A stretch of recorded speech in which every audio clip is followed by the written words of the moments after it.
Vamos à igreja Espírita. A igreja Espírita, ela começa no ano 100 e vai até o ano 313. Esse nome, sim, nós temos um significado para ele. Espírita é derivado de mirra, uma planta que, quando esmagada, produz o quê? Um perfume. Produz um perfume. É dessa maneira que Jesus se apresenta à igreja de Espírita, como o primeiro e o último, como o que foi morto e reviveu. Essa apresentação ele extrai em Apocalipse 1, versos 17 e 18. Eu sou o primeiro e o último, e o primeiro que fui morto. Conheça a tribulação e a tua pobreza, mas tu és rico. E a blasfêmia dos que se dizem ser judeus e não são, porém são sinagoga de Satanás. Vamos analisar detalhadamente o versículo 9.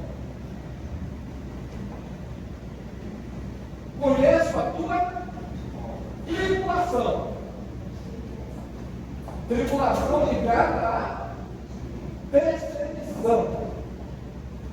Nós estamos falando num momento muito delicado para a igreja cristã. Nem todos os imperadores romanos perseguiram o cristianismo.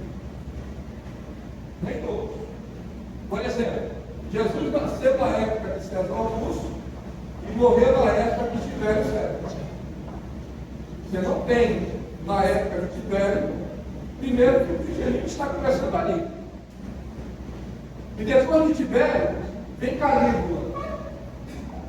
Calígula também não perseguiu os cristãos, pelo menos até onde eu li, eu nunca vi. Depois vem Cláudio, que ele era manco, né? Você tem um momento que ele persegue os judeus. Só. Depois de Cláudio vem Nero, aí o negócio começa a mudar de figura. Nero já é um perseguidor mesmo veneno, porque ele aprisiona Paulo, incendeia Roma, coloca a culpa dos cristãos e manda decapitar Paulo. E crucifica Pedro de cabeça para baixo.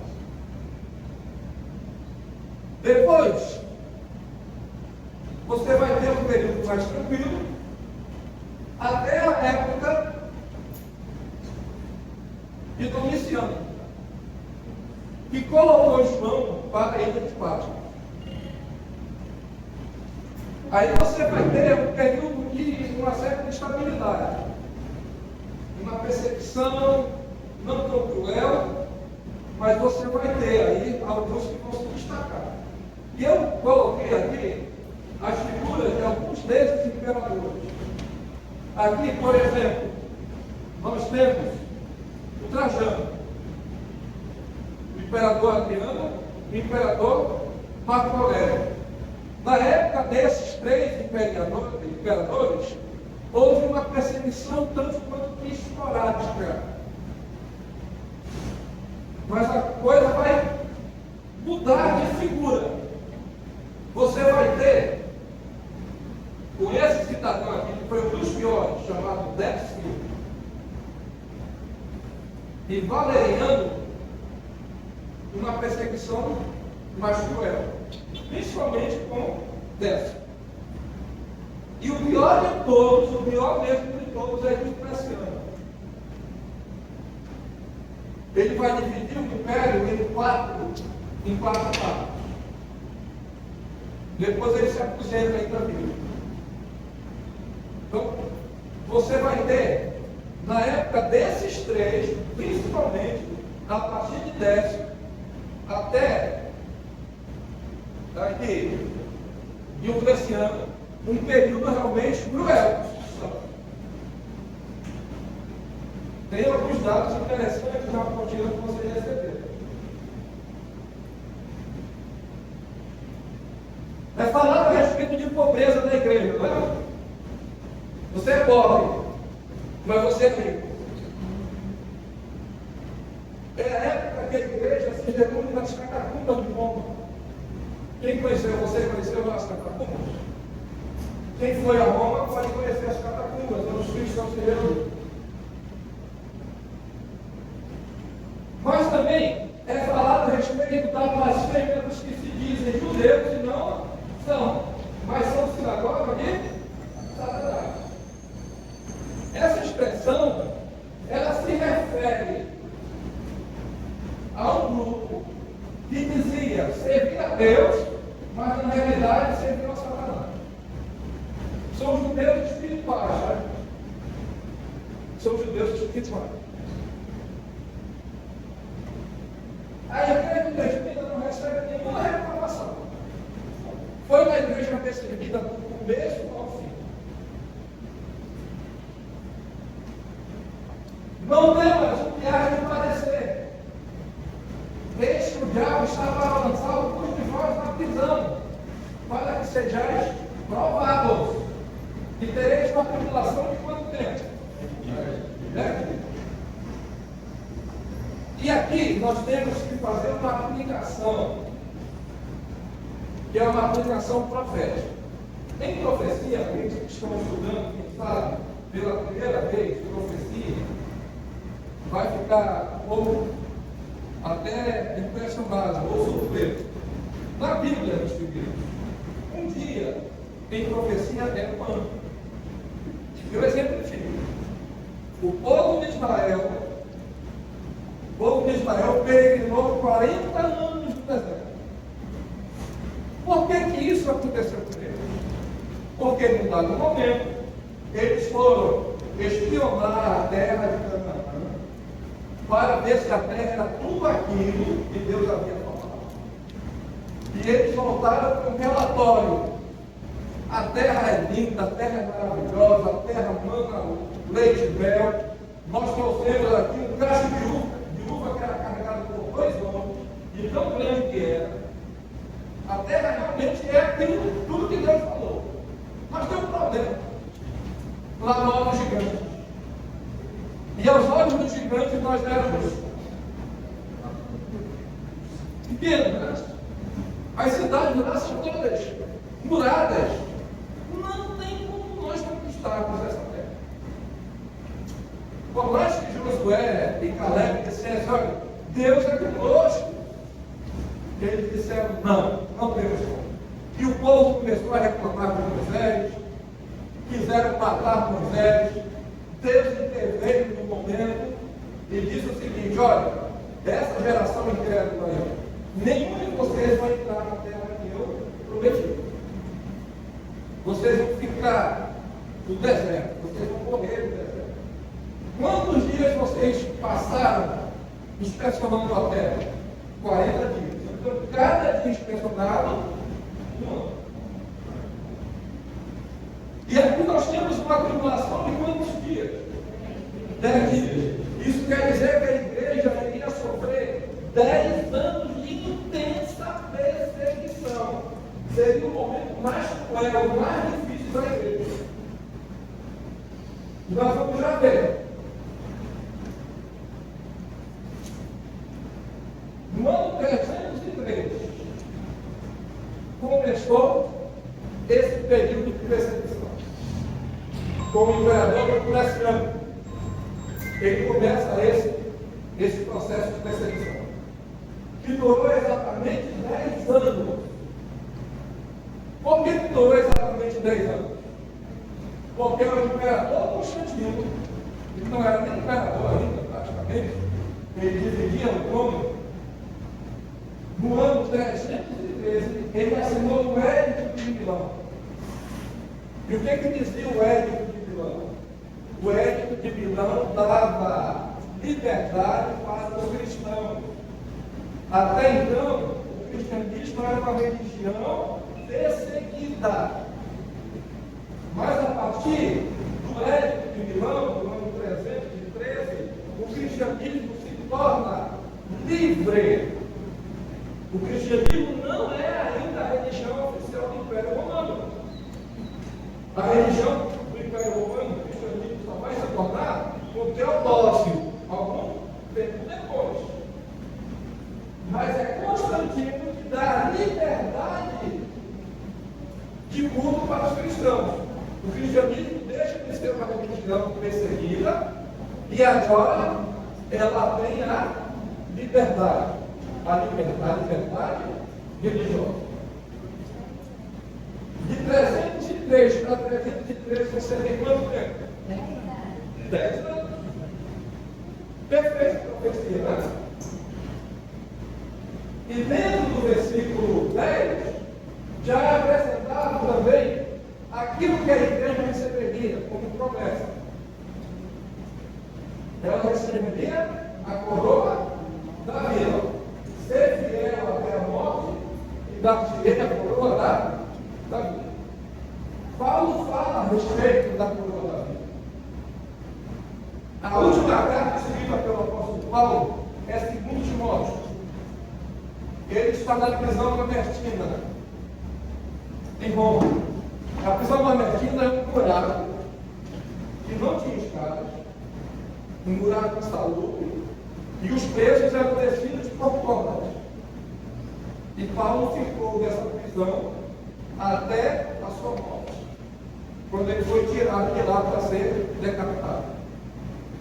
E lá ele escreve, 2 Timóteo, para ser mais preciso, não foi nem ele que escreveu, provavelmente foi Lucas que escreveu. E ele diz, né? Combati o bom combate, completei a cadeira, guardei a fé, desde agora a coroa da justiça me está guardada. E Paulo não é egoísta. Ele diz, não somente a mim, mas a todos que amarem a promessa da sua vida. A coroa da vida é para mim e para você.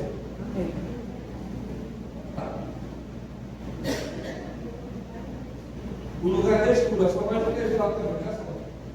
Só nós conhecemos muita gente mais aí do mundo. Mas não.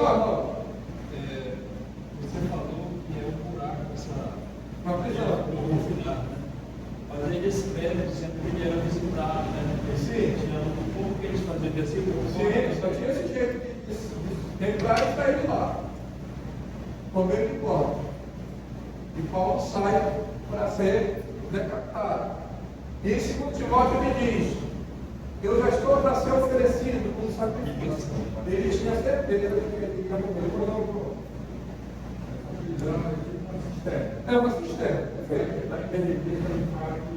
O rei, quando está ele na cisterna, você na corda, fica naquela lama. Mas como é diferente, na prisão de Paulo não tinha lama, mas na prisão de Jeremias, ele ficou com lama até não, é um negócio assim. É uma prisão.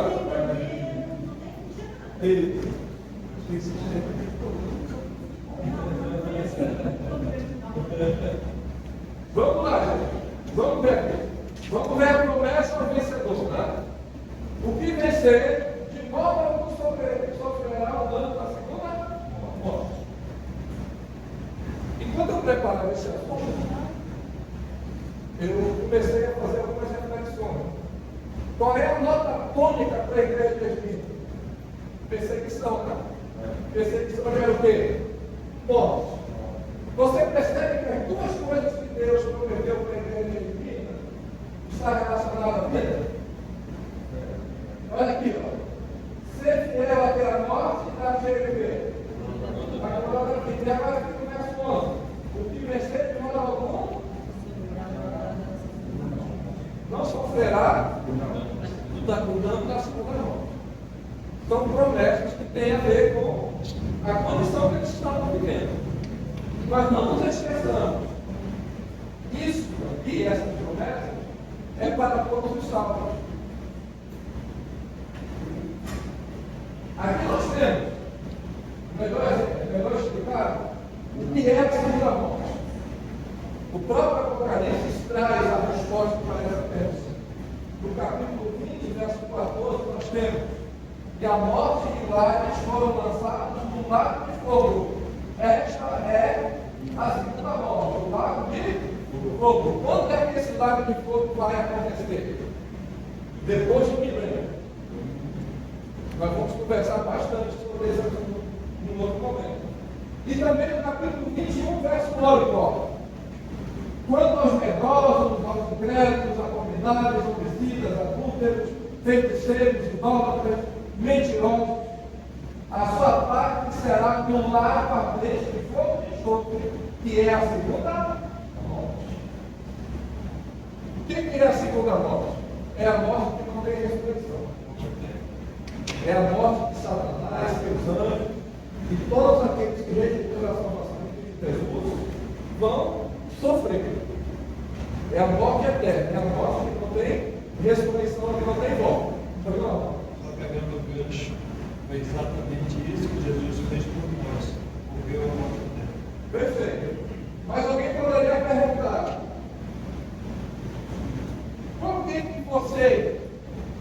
por que os salvos não sofrem a segunda morte? Porque Jesus não morreu na cruz. Jesus na cruz recebeu a segunda morte. Mas por que a morte não pode retê-lo? Porque ele foi sem pecado. Ele morreu no nosso lugar. Essa morte aqui, aquele nosso Deus morreu. Ele morreu hoje. Essa morte que ele sofreu é a primeira morte. Ele vai ressuscitar. Eu acredito que a ressurreição da vida é eterna. Todos vão ressuscitar. Uns para a vida eterna e outros para a condenação eterna. É a segunda morte. Vamos para a igreja de Pérgamo.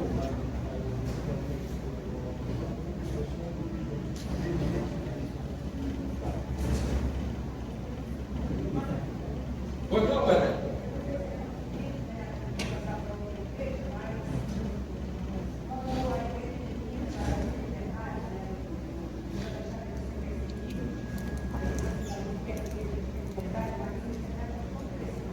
Sim, mas a igreja termina e ela vai sair de liberdade. Ela vai receber agora. Agora é 313 peças para a nova igreja.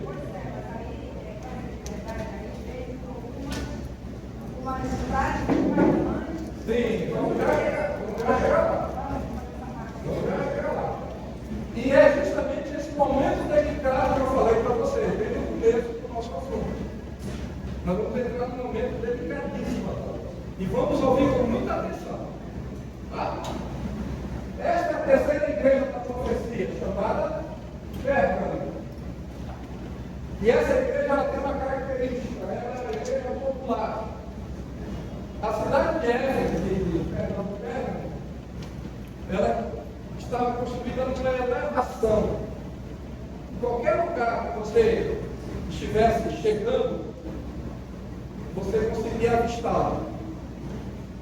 E até mesmo esse dado geográfico é importante. Se a igreja de Minas vivia no submundo, perseguida, agora o cristianismo vai viver em plena liberdade religiosa. Até mesmo esse dado geográfico. O texto bíblico diz, muita coisa interessante a esse respeito. O período de Ermita é esse que começa no ano 313 e vai até 538. Eu vou explicar por quê. Ao anjo da igreja de Pérgamo escreve: isso diz aquele que tem a espada aguda de dois gumes, a espada que é afiada nos dois lados. Essa expressão é tirada da Apocalipse capítulo 1, verso 16. A explicação está na apostila que você recebeu. Tá? Seria onde habita, que é onde está o quê? O trono de Satanás. Que negócio é esse? Minha igreja de Deus. Mas por quê que dentro da igreja de Deus está o trono de Satanás? É um negócio forte isso. E o texto Continua. Mas depende do meu nome e não negar a minha fé. Em qualquer período da história, Deus sempre vai ter o seu remanescente. Na época do profeta Elias, Israel viveu um período de crise espiritual tremenda. A tal ponto que o profeta Elias olhava para um lado, olhava para o outro, e olhava para o céu e dizia: Senhor, só restou eu. E Deus diz: olha, tem 7.000 junto com você que não dobraram seus joelhos perante Baal. Apesar do trono de Satanás estar dentro da igreja cristã, na época de Pérgamo, Deus ainda tinha o seu remanescente. E esse remanescente, ele vem simbolizado por essa figura aqui, chamada Antipas. E ele é chamado de minha fiel testemunha, o qual foi morto entre vós, onde Satanás habita. Vamos detalhar essa história. Aqui nessa igreja eu vou demorar para mim. Nós temos uma expressão que eu vou usá-la algumas vezes. Sincretismo religioso. O que é isso? O que é sincretismo religioso? É quando você mistura o cristianismo com o paganismo. Você mistura isso. Imagina que aqui nós temos um liquidificador, e eu vou colocar banana, vou colocar abacate, vou colocar leite, vou colocar mamão, e vou botar água e vou botar o liquidificador para funcionar. O que vai sair daí? Uma vitaminada, né? Composta de todos esses elementos que eu coloquei, todas essas coisas. Sincretismo religioso. Você pega elementos do cristianismo e você pega elementos do paganismo e mistura. E dessa mistura vai sair alguma coisa.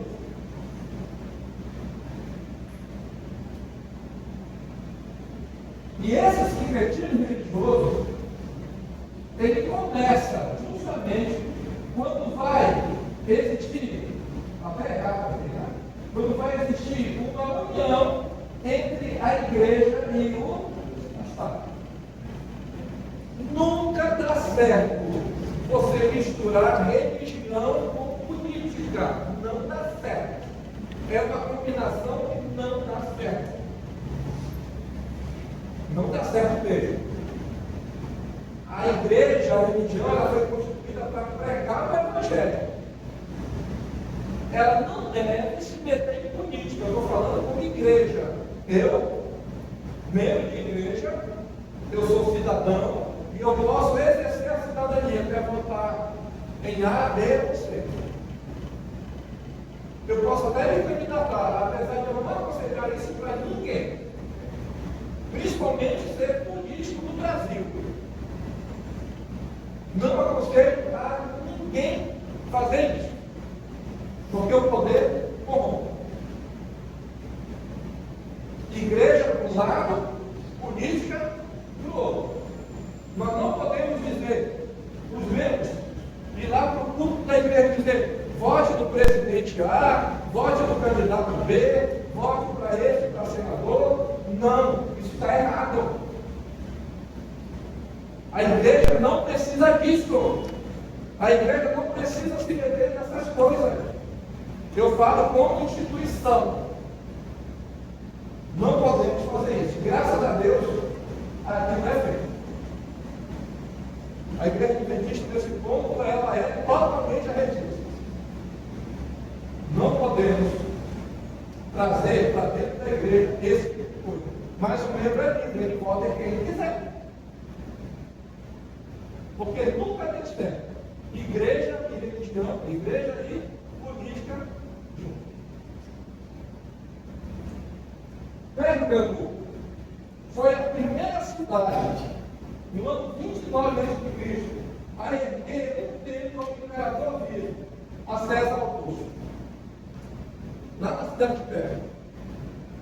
Nessa cidade chamada Pérgamo é que foi elaborado o pergaminho, onde as pessoas faziam lá os escritos.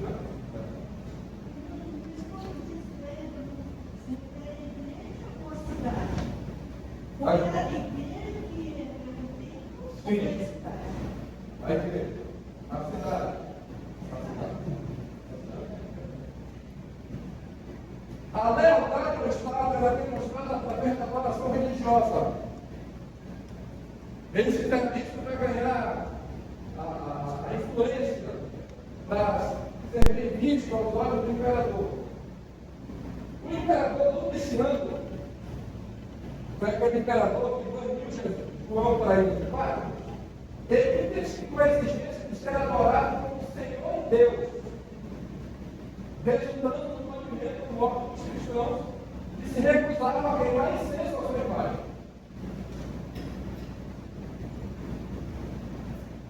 Após a queda da Babilônia, em 539 a.C., o antigo sacerdote babilônico buscou refúgio na Ásia Menor em Pérgamo. Todo o conhecimento religioso que era praticado na Babilônia foi levado para Pérgamo. Os sacerdotes, na época de Ciro o Grande, rei da Pérsia, os sacerdotes da Babilônia, eles promoveram um motim na cidade. E Ciro os expulsou de lá. E eles foram para onde? Pérgamo. Levando o quê? Todo o conhecimento que eles possuíam. E a partir daí eles começaram a desenvolver na cidade esse tipo de religiosidade.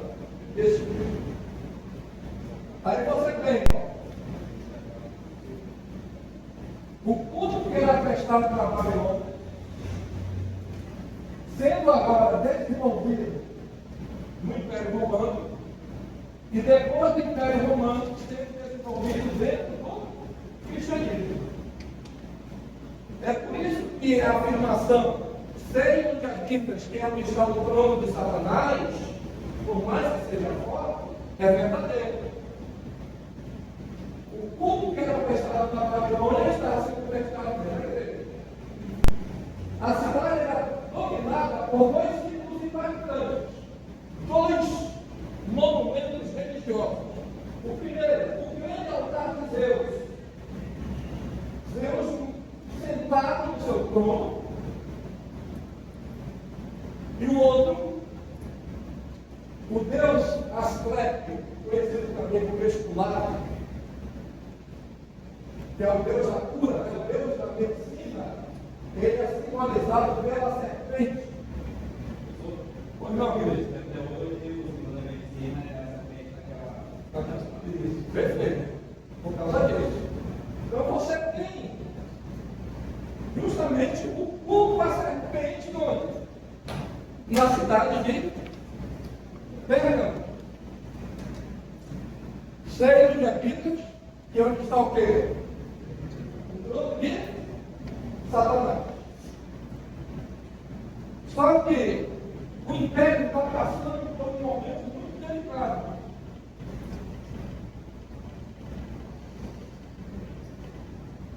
Diocleciano criou um sistema, dividiu o império em 4 governadores. Existiam 2 Césares e 2 Augustos. Os Césares eram inferiores aos Augustos. E no final da história vai estar somente Constantino. Eu quero entrar muito nessa história, porque é uma história muito bonita que eu gosto muito do qual eu quero muito tempo. Mas nessa história toda vai estar o Constantino, que afirma ter uma visão. É dito na história que ele teve uma visão, e nessa visão dizia que com esse símbolo vencerás. uma cruz. E ele mandou que a cruz fosse pintada nos escudos dos seus soldados. E ele realmente venceu o seu oponente e se tornou imperador.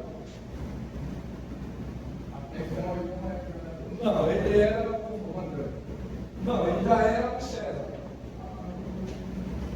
Depois ele vai se tornar imperador, porque tinham dois imperadores, tinha um no Ocidente e outro no Oriente. Mas agora ele vai se tornar o único imperador, não tinha mais ninguém para ele dividir o trono. O Diocleciano fez isso. Ele percebeu que os seus antecessores enfrentaram uma dificuldade, o tamanho do império. Roma era praticamente a Europa toda e uma boa parte do Oriente. Ele então divide o império em quatro.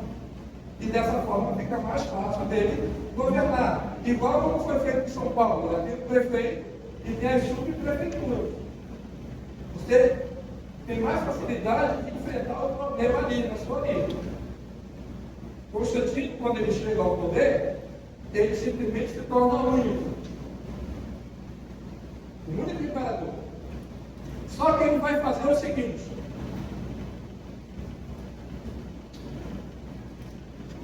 o lado ocidental de Roma, ele começa a demonstrar uma certa instabilidade.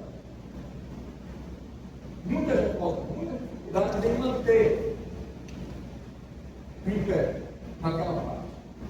E ele olha para o outro lado, e existe uma cidade chamada Bizâncio. E ele diz o seguinte: eu vou fazer uma coisa aqui.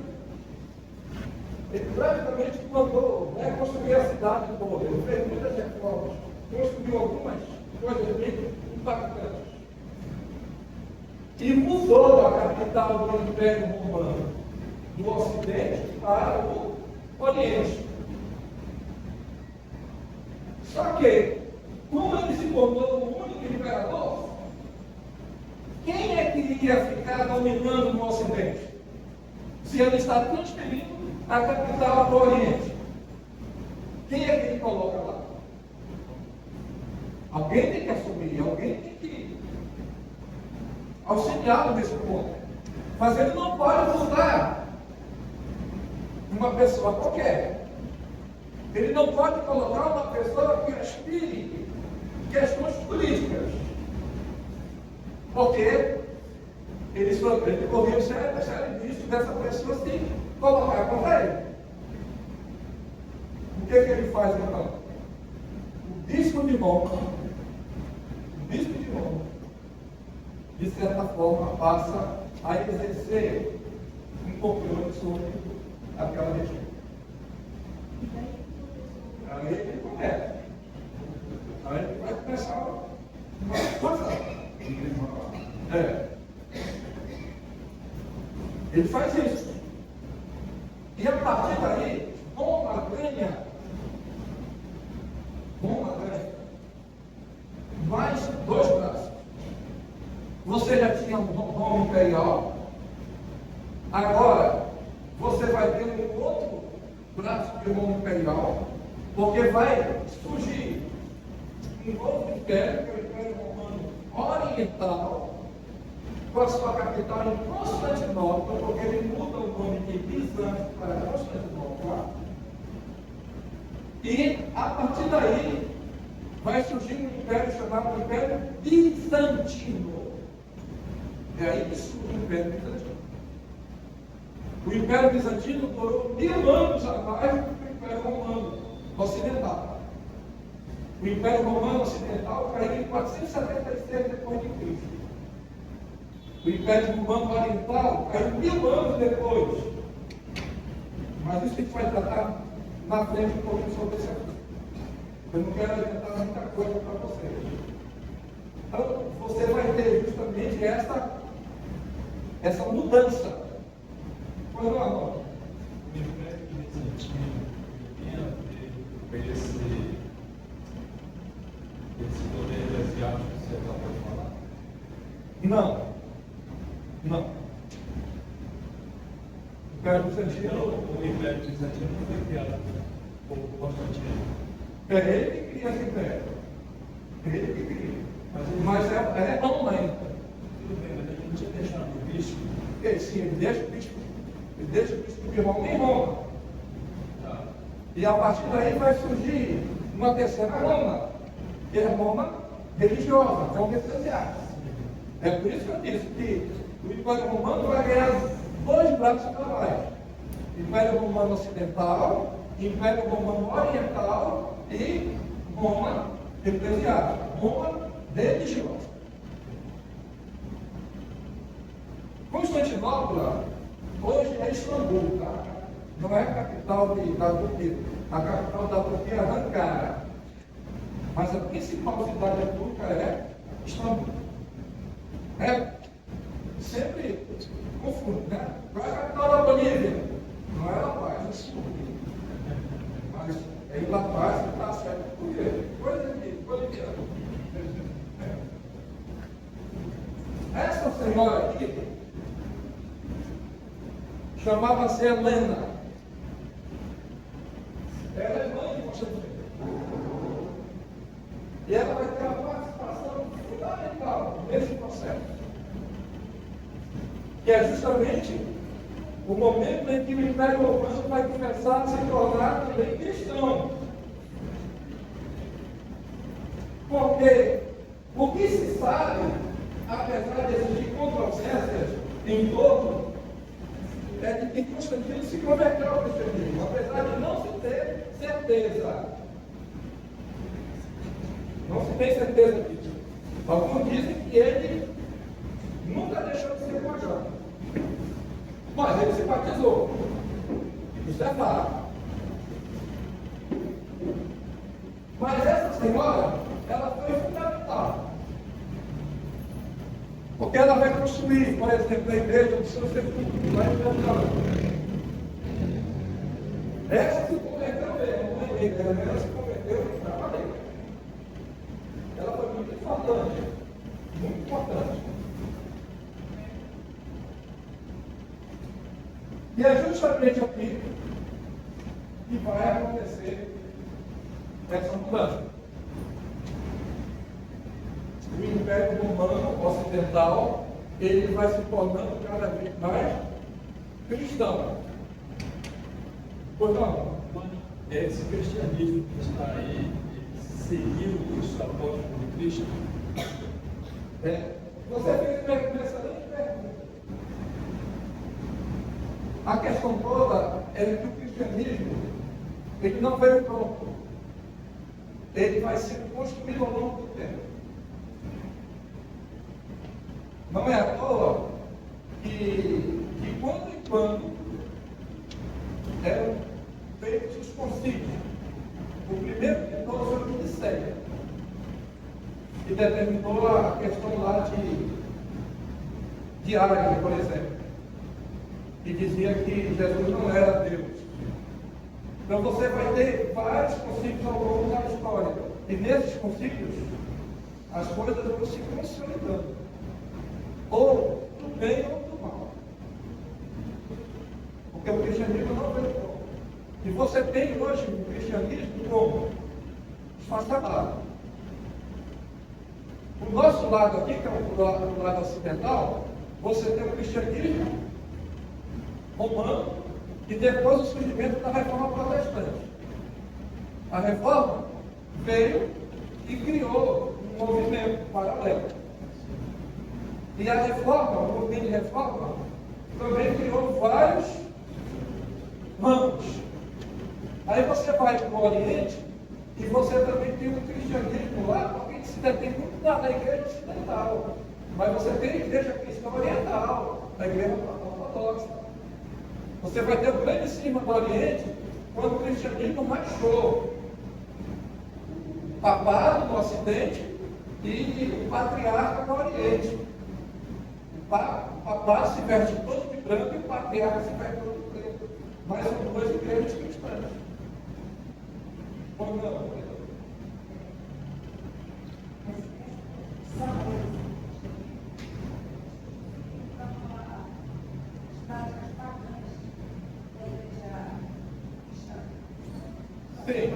Nós vamos castigar.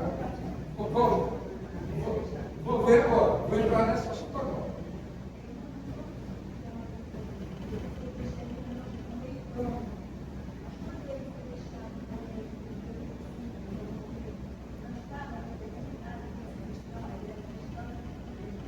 Se você tem os escritos, correto? Você tem os escritos, as cartas de Paulo, de Pedro, de João, né, os evangelhos. Só que, irmã Centeira, só de evangelho eu tenho 40. Só de evangelho. Existiram várias literaturas que vão surgir, literaturas apócrifas. Sim. Você tem o Evangelho de Judas, Maria Madalena, Tomé, o Apocalipse de Pedro. Tem vários.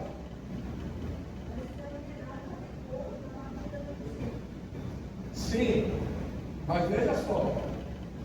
Quando eu digo que o cristianismo não está pronto, é no sentido de aquilo que Jesus falou nos evangelhos deve ser confirmado pelos Espíritos que vêm depois, pelas cartas dos apóstolos.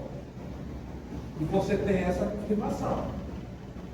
Mas, por exemplo, mesmo você tendo essa confirmação, isso não impossibilitou de um sujeito chamado Cristo, chamado Ariano, se levantar e dizer, olha, não existe essa questão de Jesus ser Deus. Jesus não é Deus, Jesus é o ser criado. Olha aí. E uma pessoa que era da igreja. E teve um entendimento diferente, porque o grande problema é a interpretação que você dá para o texto. Como é que você interpreta?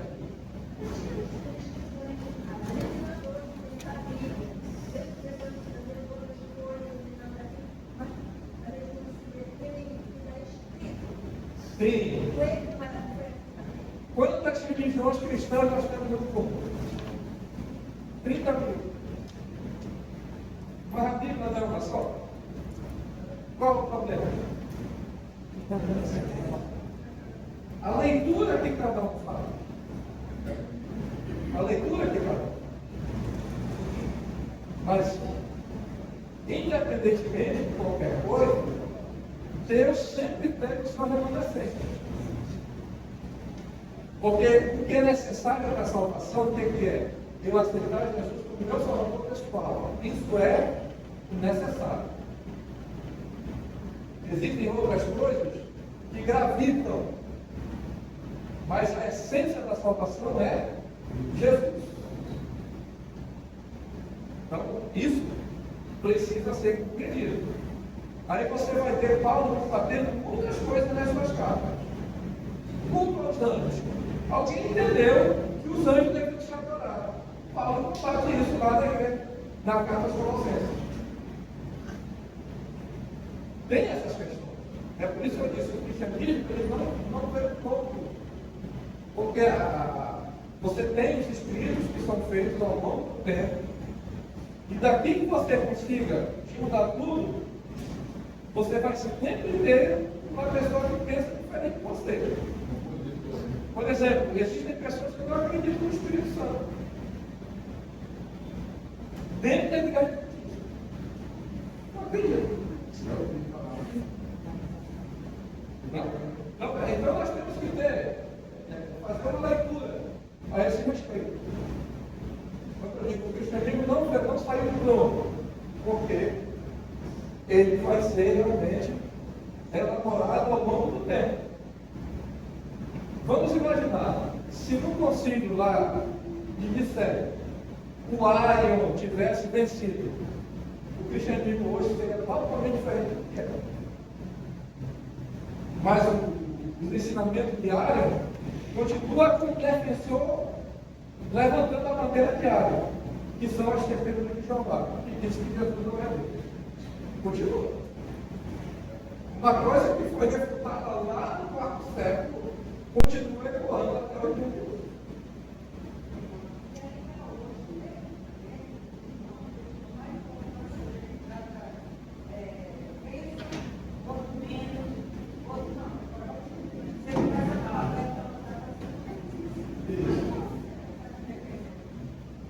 Constantino ele vai trazer a liberdade dos cristãos, correto?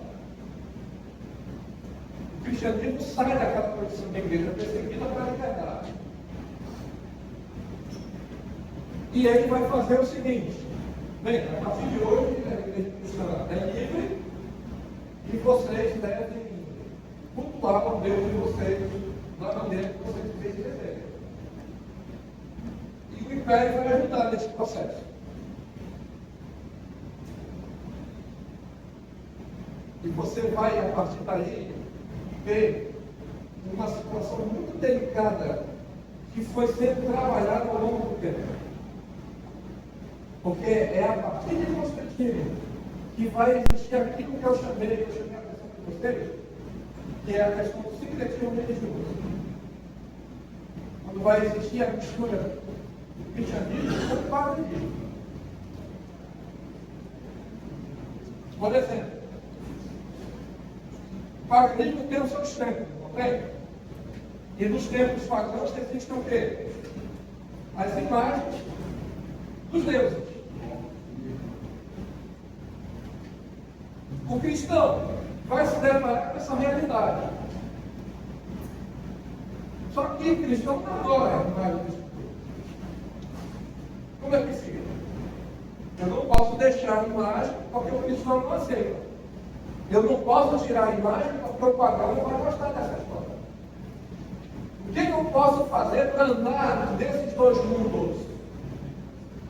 Eu posso dizer que aquela imagem desse tudo é o apóstolo Paulo. Eu posso dizer que aquela outra imagem é João. Foi fácil? Foi aceito de cara? Claro que não. 25 de dezembro. O que se comemorava em Roma? O aniversário do Natalis Solis Invictus. O aniversário do sol vencedor. Que dia mesmo Jesus nasceu? Segundo o calendário cristão? 25 de dezembro. Mas essa não é verdade. Por que não é verdade? Porque a Bíblia diz que não é. A história do Natal que nós temos, qual é? Os anjos vieram, encontraram os pastores no campo e anunciaram que Jesus nasceu do Evangelho. Isso está na Bíblia. Fato. Mas a Bíblia não diz o mês que isso aconteceu. Mas nós temos que fazer uma leitura naquilo que está nas entrelinhas, naquilo que está implícito, que está escondido. Conhecer um pouco da região. Em dezembro, lá naquela região que nós conhecemos como Palestina, é frio. E o frio é tão forte que às vezes chega abaixo de zero.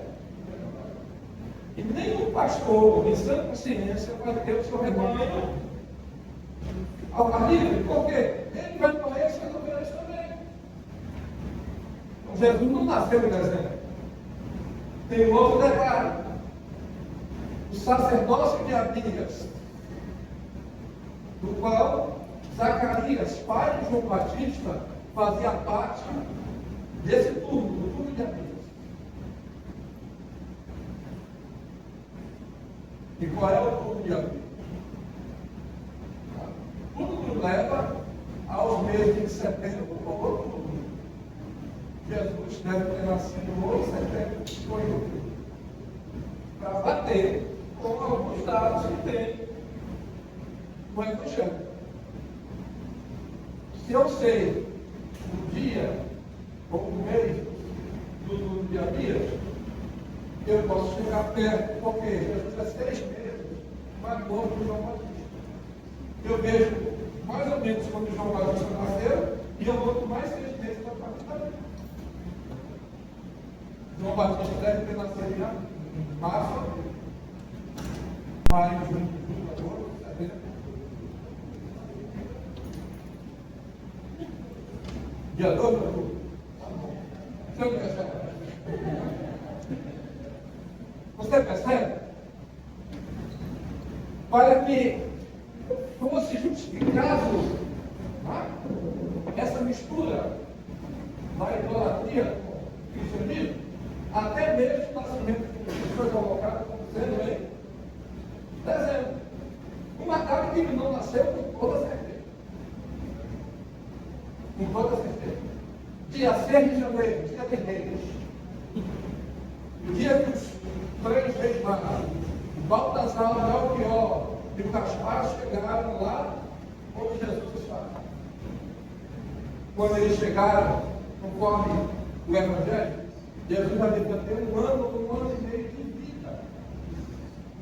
Não era mais aquela criancinha que está lá naquela manjedoura. E a manjedoura é de pedra, não é de madeira. Porque a manjedoura era onde a vaca comia. E Jesus, quando chega lá em Belém, não existia hotel. Vaga em hotel, não tem hotel em Belém.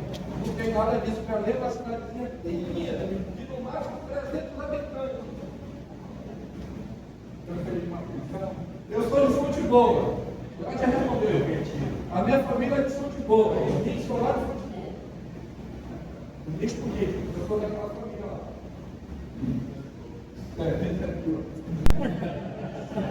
Por isso que eu ia falar política, né? Se eu for para lá, eu vou encontrar algum parente. A minha mãe, que não veio, que é política. Meu pai veio. Os pais do meu pai veio do Ceará para trabalhar no Seringal, lá no Acre. Eu tenho parente lá. Já desse eu perguntei, eu tenho os primos que moram lá. Agora imagina, Jesus, os pais de Jesus, José e Maria, saem de Nazaré para ir para Belém atender lá uma questão de censo, de recenseamento. E quando eles chegam, com certeza, José e Maria tinham parentes, tinham primos, poderiam ter irmãos que moravam lá. Com certeza. Só que a Bíblia diz que não havia lugar para eles. Lugar onde? Aí você vai no original grego, existe uma palavra cataluma.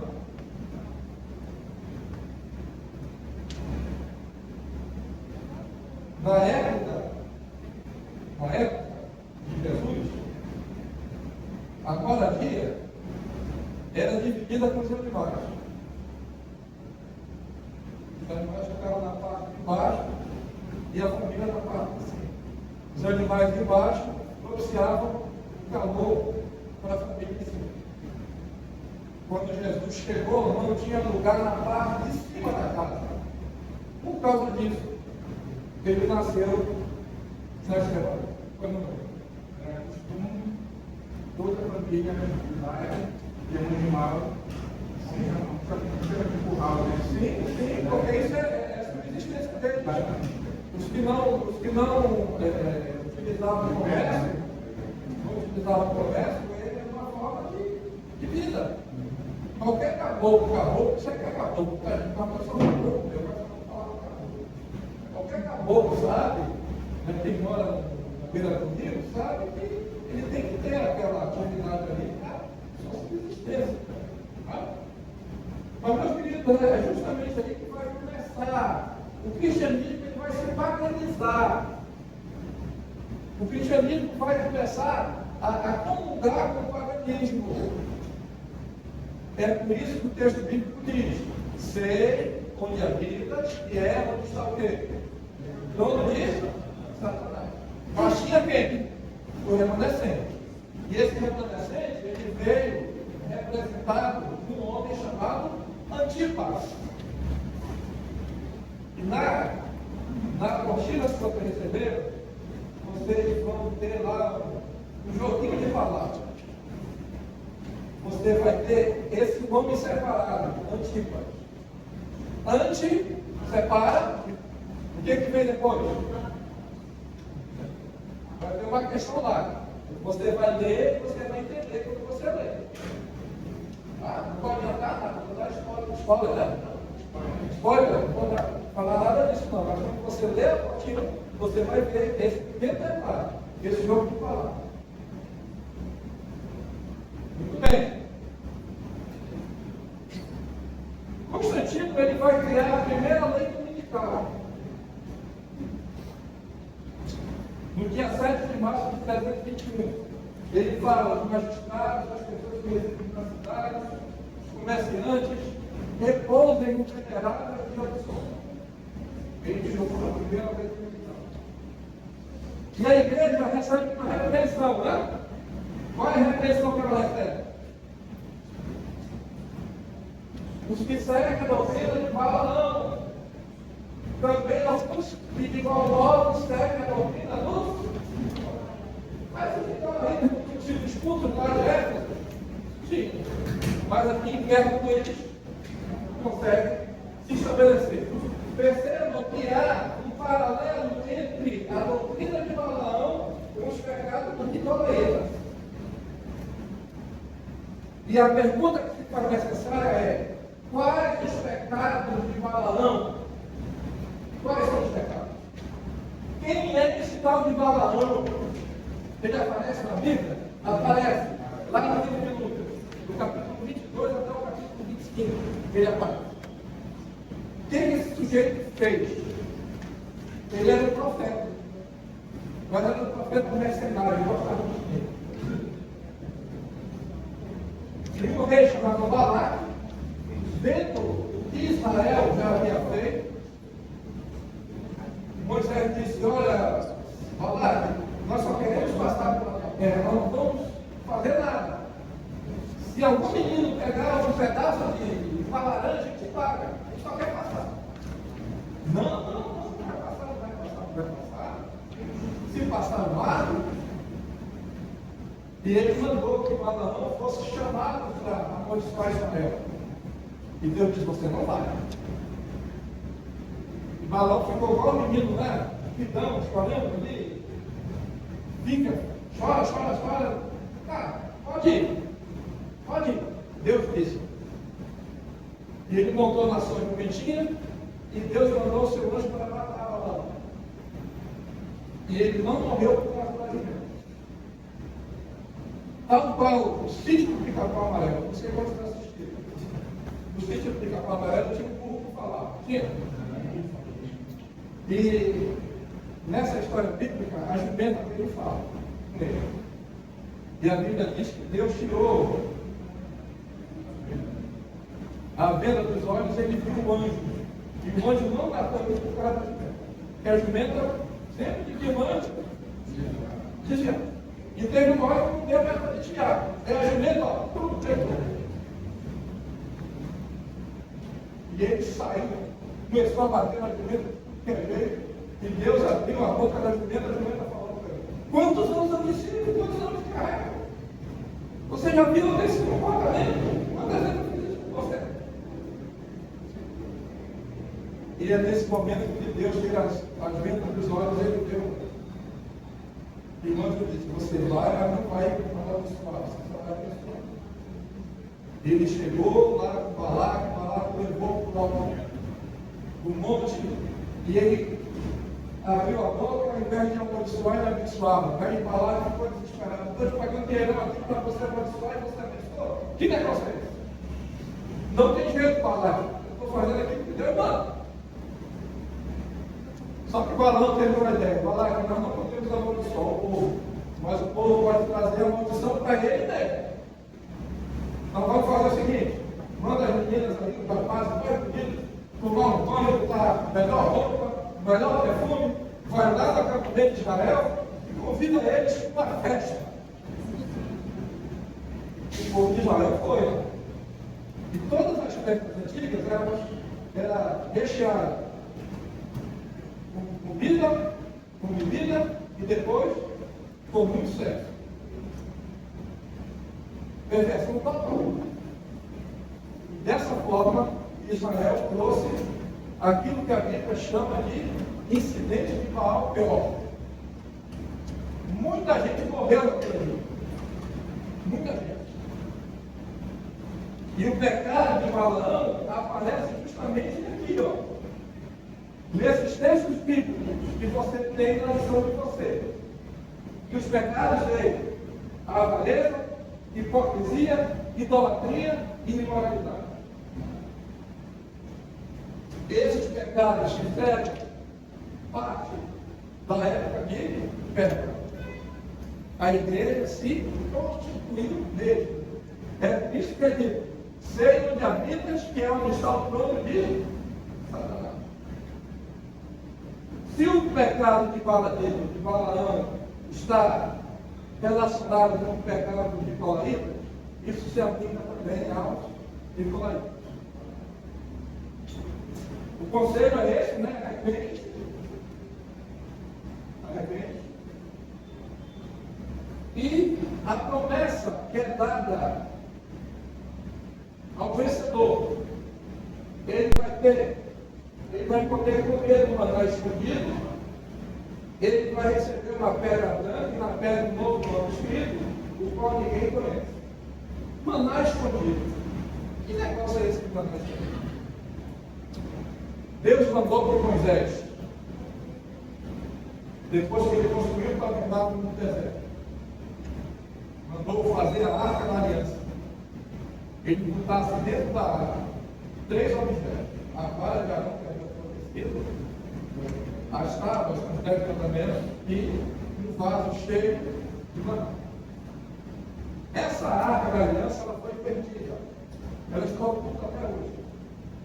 Porque Jeremias, o profeta Jeremias, juntamente com um grupo de sacerdotes, antes que Nabucodonosor, rei da Babilônia, conquistasse Judá, eles entraram no Santo dos Santos, tiraram a arca da aliança e esconderam lá, numa caverna que ninguém sabe até hoje onde ela está. Exceto George Lucas e Steven Spielberg, e criaram o filme Os Caçadores da Arca Perdida. Mas isso é ficção. Só que dentro da arca da aliança estava o quê? O maná escondido. O maná estava lá, por isso que é maná escondido. Só que o maná representava Jesus, o pão da vida. Porque o próprio Cristo disse: os vossos pais não comeram do verdadeiro pão. O verdadeiro pão sou eu. E também a questão da pedra. Na antiguidade, as pedras eram usadas.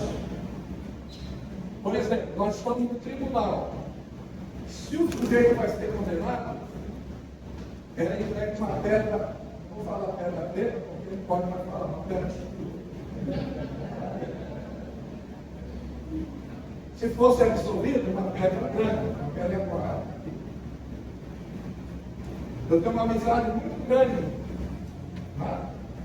Com o Marlon, com a Solange, com vocês.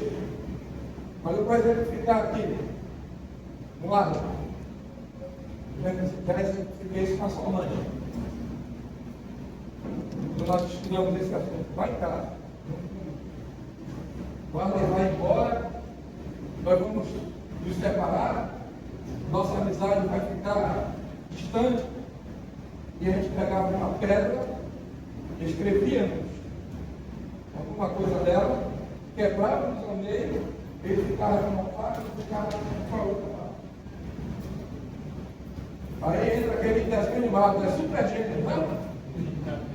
Quando nós nos encontrávamos de novo, nós unimos, representando o quê? Amizade. Uma amizade profunda, uma amizade pedra, né? Pedra, uma causa da pedra, né? Uma amizade que resiste a tudo. Jesus prometeu isso à igreja. E nessa pedra, um novo nome escrito que ninguém conhece. Por que ninguém conhece? Porque esse nome é o nome da tua salvação, da tua experiência de salvação. Só você conhece que é a tua própria história. Que horas tem, gente? 3 horas. Vamos parar por aqui. 17h58. Tá bom? Não vocês querem continuar? Dá para continuar? Não dá mais. A gente procura atender a todos. Tá? Então, no próximo domingo, nós vamos estudar sobre Tiatira.